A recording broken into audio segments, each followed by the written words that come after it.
বর্ষার সময় না আসাই ভালো, কারণ মেঘে ঢাকা থাকে। এমনি বর্ষাকাল ছাড়া অন্য সময় আসলে খুবই সুন্দর, মানে ভিউটা এখানে কাঞ্চনজঙ্ঘা এখান দিয়ে ক্লিয়ারলি হয়তো হালকা দেখা যাবে, পুরোপুরি দেখা যাবে এটা বক্তব্য। আমার যেটা মনে হচ্ছে পাহাড়ের ওপারে তো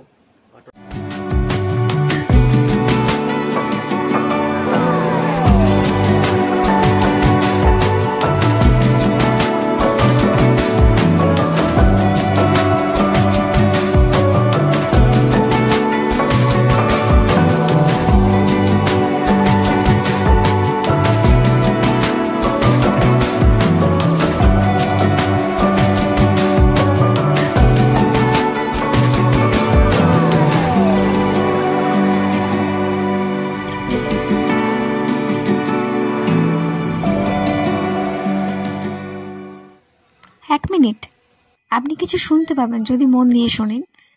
পাহাড়ি যে নিস্তব্ধতা ফিল করুন।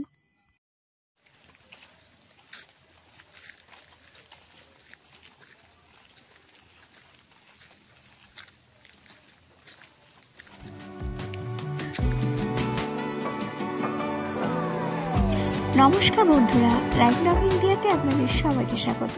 চ্যাপ্টার 2-তে আমরা রয়েছি সিটং ক্লাউড ভিলা, যেখানে শুধুই ক্লাউড ক্লাউড ক্লাউড। বর্ষাকালে এটাই তো মজা, মেঘ দেখার। তো আমাদের এখানে পড়েছিল পার পার্সন 1300 টাকা করে, ইনক্লুডিং ফুড। ওকে, তো এটা এন্ট্রান্স নিচে অনেকটাই নিচের দিকে, তো যারা বাইক নিয়ে আসবে সাবধানে। এই পেটটা ছিল ওদের খুবই কিউট। এখান থেকে দেখা যায় কাঞ্চনজঙ্ঘা, কিন্তু আপাতত মেঘের কারণে আর বর্ষাকালের জন্য মেঘ ঢেকে রয়েছে, পুরো দেখা যাচ্ছে না। কালকে সারাদিন পুরো বৃষ্টি পড়ছিল, তো একটা ভিডিও করতে পারিনি। আজ সকালবেলা থেকে একদম পরিষ্কার আকাশ দিয়ে দিয়েছে, মানে এসেছি যে সার্থকতার জন্য একদম ভগবান পুরো পরিষ্কার আকাশ দিয়ে দিয়েছে ভিডিও করার জন্য, দেখানোর জন্য। তো এদের যে কিচেনটা ছিল সেটা বাইরের দিকে।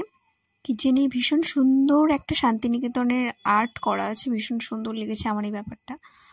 আর এটা ভিতরে এদের সিলিংটা একদম অন্যরকম, খুবই সুন্দর।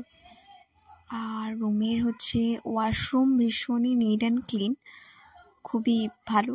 এখানে নতুন এটা মানে রিসর্টটা কাজ চলছে এখনো পর্যন্ত, খুব ভালো। আর এখান থেকে যে ভিউটা দেখা যায় অসাধারণ, খুব সুন্দর, খুবই সুন্দর। দেখো, দারুণ না? আজ এইটুকুই। নেক্সট পার্টে থাকছে আমাদের নেক্সট ডেস্টিনেশন। সঙ্গে থাকুন, আরও মজাদার অ্যাডভেঞ্চার দেখতে থাকুন। Bye bye.